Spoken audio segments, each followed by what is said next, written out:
Que la demande soit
Reste avec nous, Seigneur.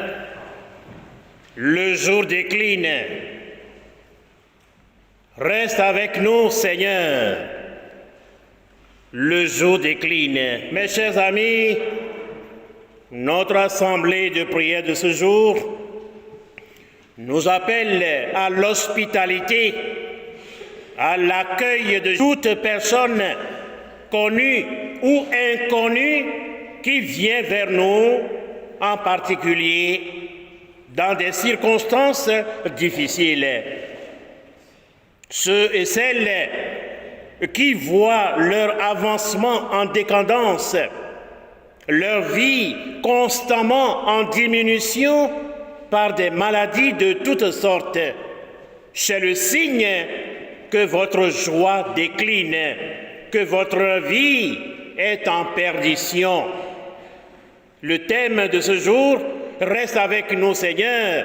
Le jour décline, Luc chapitre 24, verset 29, ou mieux encore, le jour décline, Seigneur, reste avec nous, est une grâce d'éveil à la foi. Les disciples d'Emmaüs n'avaient rien caché à leurs compagnons de route. Ils étaient francs avec lui. C'est ce qu'il nous faut aujourd'hui pour être guéris véritablement ou être consolés. Mes chers amis, Jésus nous rejoint ici et maintenant selon sa parole. Là où 2 ou 3 se sont rassemblés à mon nom, je suis là au milieu d'eux. Les disciples d'Emmaüs étaient en détresse au nom de Jésus. Ils étaient en détresse au nom de Jésus. Et c'est à cause de Jésus qu'ils étaient en détresse. Et Jésus s'est manifesté à eux. Il les a rejoints sur la route, sur le chemin de leur désespérance. La première chose qu'ils avaient faite, c'était de marquer un temps d'arrêt. L'Écriture dit, ils s'arrêtèrent, le visage sombre. Luc chapitre 24, verset 17. Et voyant que leur compagnon est compatissant, il s'intéresse à leur déception.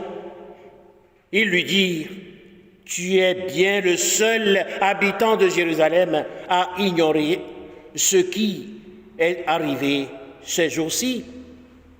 Jésus était lui-même la victime. Il savait tout, mais il les laissa parler.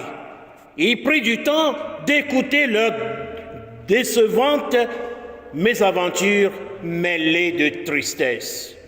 Il dit ce qui est arrivé à Jésus le Nazaréen. Il s'est montré un prophète puissant en œuvre et en parole devant Dieu et devant tout le peuple. Nos grands prêtres et nos chefs l'ont livré pour être condamné à mort. Ils l'ont crucifié.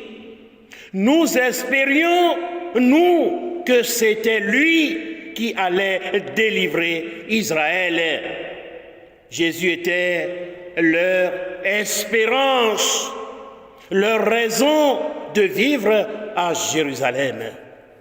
Celui qui était le point d'ancrage de leur présence à Jérusalem a été arraché. Peut-être toi aussi.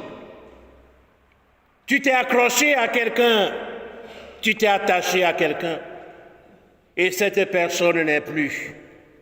Tu te sens triste, tu te sens malheureux ou malheureuse. C'est ainsi que l'espérance des disciples d'Emmaüs à une vie meilleure s'est évaporée comme la brume du matin. Continuer à vivre à Jérusalem ne sert plus à rien. Il faut retourner à leur misère d'autrefois. Beaucoup parmi nous sont dans la même situation qu'eux. Mes chers amis, votre espérance a été saccagée. Une vie sans espérance est une vie sans issue. Les disciples d'Emmaüs reprirent le chemin vers leur vie antérieure dans leur village d'Emmaüs. Oh, leur retour me fait penser à ceci. Mieux vaut être misérable dans son village que d'être misérable dans une terre étrangère. Voilà pourquoi ils retournent chez eux, tranquilles. C'est vrai, nous formons ici une communauté cosmopolite. Peut-être certains sont là, dans ce pays, pour peut-être améliorer que la vie sourit un peu, mais ça ne va pas. Tu réfléchis, tu penses, faut-il retourner? Faut-il retourner, faire la marche arrière, ou bien continuer à être misérable dans un pays étranger? Le Seigneur va te rejoindre sur ton chemin de désespérance. Mes chers amis, c'est vrai, votre espérance a été saccagée.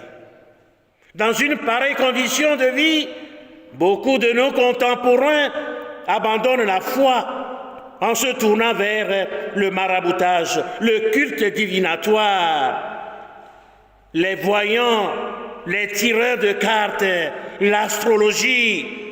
Ils s'imaginent qu'à force de consulter ces divinations, ils vont retrouver leur étoile perdue. Mes chers amis, notre vraie étoile pour la réussite dans la vie, c'est Jésus. C'est le seul nom donné aux hommes en qui nous avons le salut. Il faut savoir écouter la voix de Dieu en Jésus qui dit « Shalom, la paix soit avec vous. » Oui, tu es triste, tu ne sais plus quoi faire. Accueille cette parole de Jésus. La paix soit avec toi. Accueille la paix de Jésus maintenant. Après l'accueil de la paix de Jésus, ne soyez inquiets de rien. La paix de Dieu sauve, elle guérit, elle délivre. Il n'a pas dit aux fils d'Israël qu'ils allaient sombrer dans la mer Rouge, mais d'aller sur la terre de liberté. Il n'a pas dit que tu coulerais, il n'a pas dit que tu sombrerais, il a dit allons sur l'autre bord, allons sur l'autre bord. Si un jour sur ta route tu rencontres le mal, crois en Jésus, il t'aime, il te donne sa paix. Crois en Jésus, il t'aime, il te donne sa paix. Il n'a pas dit que tu coulerais, il n'a pas dit que tu sombrerais, il a dit allons sur l'autre bord, allons sur l'autre bord. Il n'a pas dit que tu allais mourir dans la misère. Il n'a pas dit que tu resteras toujours à la queue. Il n'a pas dit que c'est fini pour toi. Il a dit allons sur l'autre rive. Mes chers amis, quand les violentes secousses, les tempêtes, les épreuves vous envahissent, ne laissez pas le doute ni la résignation prendre le dessus. Appelez Jésus dans la barque de votre vie. Jésus était la barque des apôtres. Ils avaient certainement oublié que Jésus leur avait donné le pouvoir de marcher sur toute la puissance de l'ennemi et rien ne pourra les nuire. Luc chapitre 10, verset 19. C'est ainsi, Jésus t'a donné tout pouvoir à utiliser pour dominer tout ce qui ronge ta vie. Mais tu oublies. Tout baptisé a reçu ce pouvoir d'écraser la tête de l'ennemi de toute puissance. Toi aussi tu l'as, mais tu oublies. Tu oublies de l'utiliser. Voilà, mes chers amis, nos malheurs. Mais ces disciples, ils cherchaient par eux-mêmes à maintenir en vain la barque. Heureusement, ils se sont souvenus qu'il est là. Il est dans la barque. La barque commence à chavirer. Mais ils ont oublié que Jésus est dans la barque. C'est ainsi que Jésus est toujours dans ta vie. Il est toujours dans ta vie. Il est toujours dans ta vie. Ne l'oublie pas. Il faut l'appeler. Oh Jésus, ma vie décline. À ceux et à celles qui désespèrent, sachez-le bien. Il n'est jamais trop tard pour Dieu. C'était trop tard pour les disciples d'Emmaüs.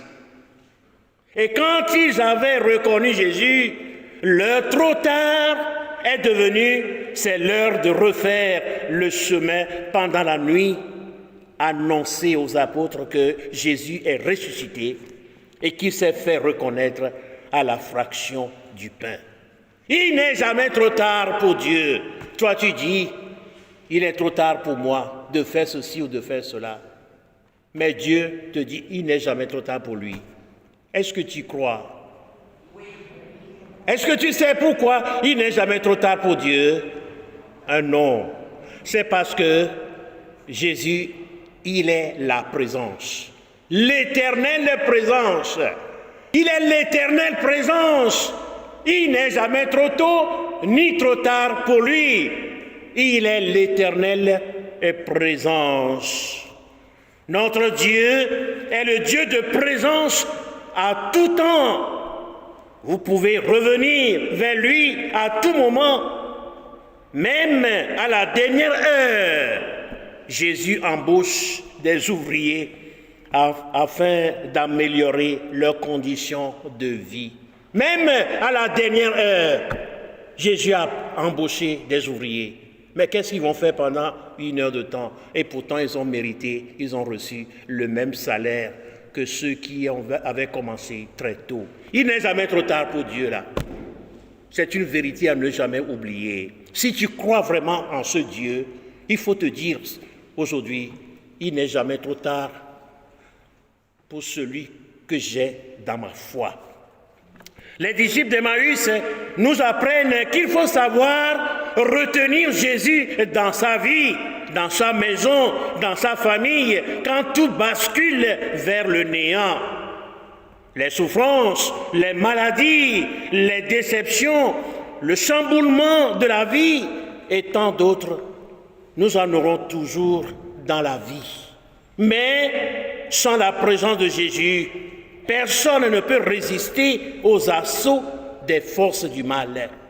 Votre vie décline, votre vie est en train de s'essouffler, mais elle n'est pas encore éteinte. Il y a encore une petite lumière d'espérance. Accroche ta vie à cette petite lumière d'espérance et tu verras. Tant qu'il y a encore un peu d'espérance dans la foi, votre traversée du désert, votre passage de la mer Rouge à pied sec demeure possible. Tant que vos entrailles ne sont pas dans l'incapacité d'être fécondes, tant que vous n'avez pas cessé d'appeler Dieu au secours pour votre guérison ou votre délivrance, souvenez-vous des disciples d'Emmaüs et dites comme eux, Reste avec nous, Seigneur, mon espérance décline. Le déclin de votre espérance ne doit pas être synonyme de doute ni de désespérance.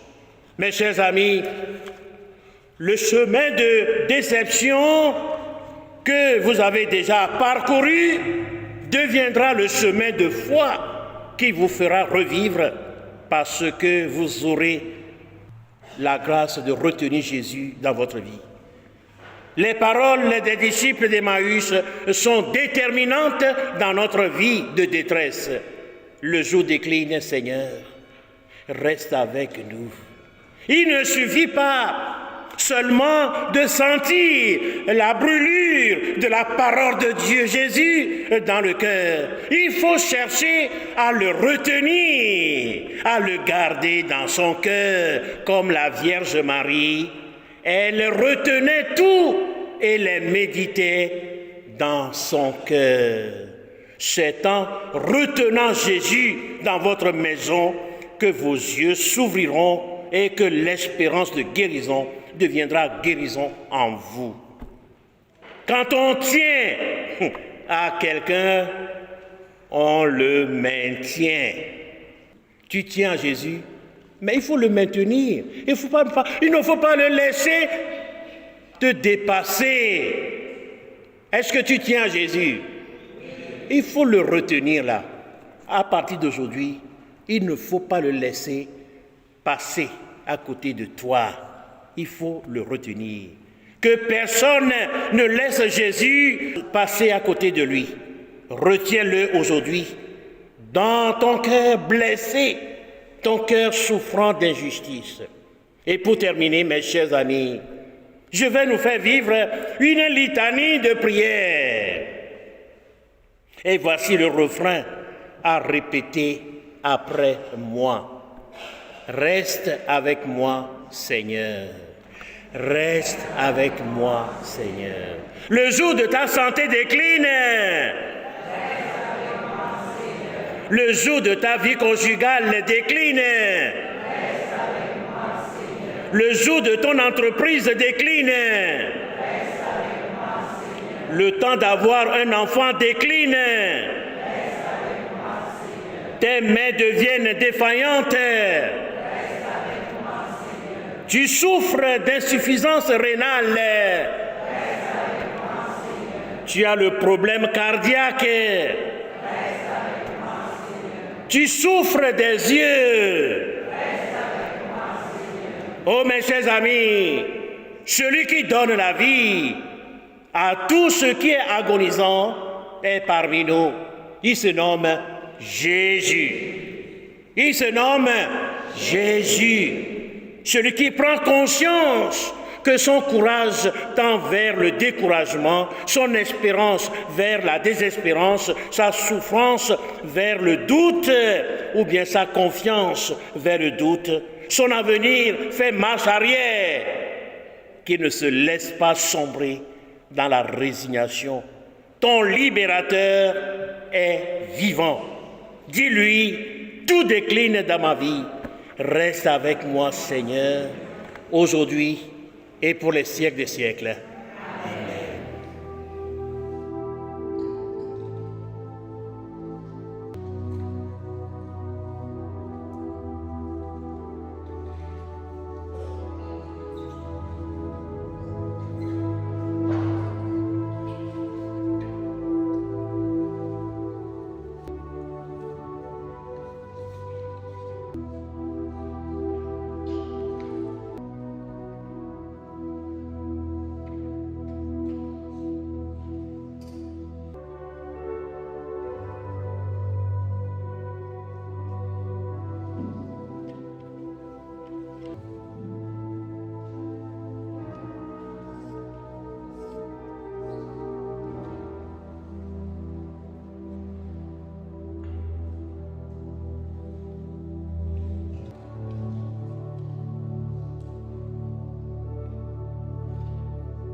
Seigneur, tu es là.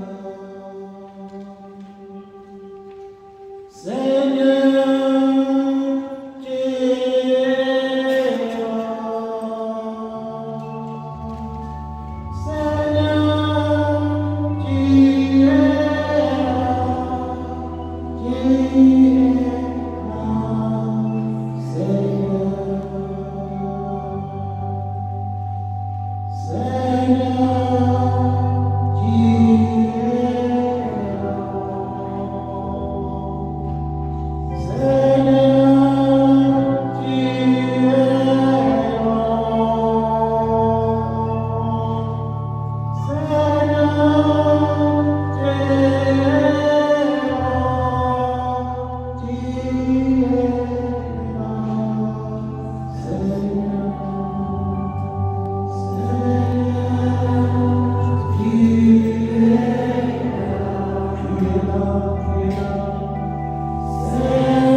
Tu es là au cœur de nos souffrances. Tu nous as rejoints.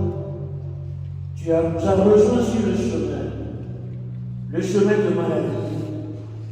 Le chemin de maladie que nous avons déjà parcouru. Aujourd'hui, tu nous rejoins. Tu nous rejoins, Seigneur, et tu nous dis, je suis ton espérance. Je suis ton espérance. Il est vrai que tu as cherché des solutions ailleurs, et tu m'as oublié que c'est moi qui t'ai donné la vie. Ta vie est en situation. Tu devais venir vers moi. Tu as détruit ta vie pour rien. Aujourd'hui, je viens te rejoindre parce que je ne supporte pas ce que tu vis. Ô Seigneur Jésus, tes paroles que je viens de recueillir de ton cœur, je vais te bénir, te louer. Je vais te dire merci. Je prends maintenant la résolution de ne pas te laisser me dépasser dans ma souffrance.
Tu leur as donné le pain du ciel.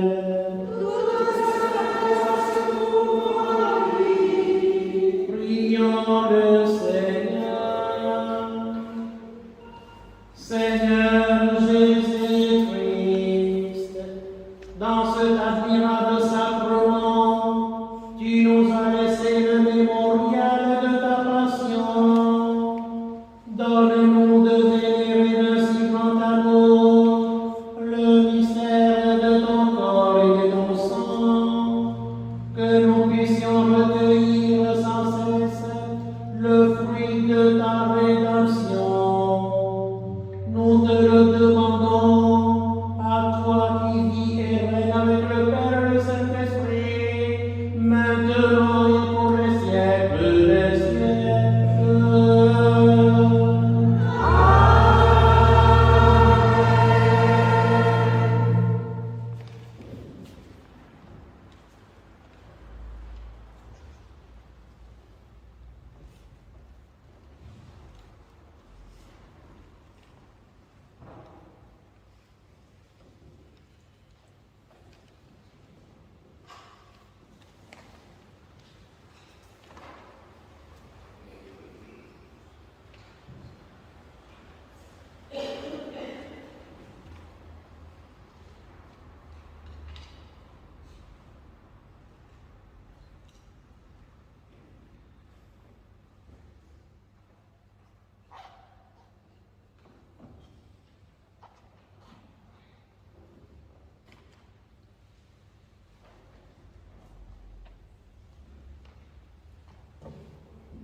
son saint nom. Béni soit son saint nom. Béni soit Jésus-Christ, vrai Dieu et vrai homme. Béni soit Jésus-Christ, vrai Dieu et vrai homme. Béni soit le nom de Jésus. Béni soit le nom de Jésus. Béni soit son sacré-cœur. Béni soit son sacré-cœur. Béni soit son précieux sang. Béni soit son précieux sang. Béni soit Jésus au très saint sacrement de l'autel. Béni soit Jésus au très saint sacrement de l'autel. Béni soit l'Esprit Saint consolateur. Béni soit l'Esprit Saint consolateur. Béni soit l'auguste Mère de Dieu, la très sainte Vierge Marie. Béni soit l'auguste Mère de Dieu, la très sainte Vierge Marie. Béni soit sa sainte et immaculée conception. Béni soit sa sainte et immaculée conception. Béni soit sa glorieuse assomption. Béni soit sa glorieuse ascension. Béni soit le nom de Marie, Vierge et Mère. Béni soit le nom de Marie, Vierge et Mère. Béni soit Saint Joseph, son très chaste époux. Béni soit Saint Joseph, son très chaste époux. Béni soit Dieu dans ses anges et dans ses saints.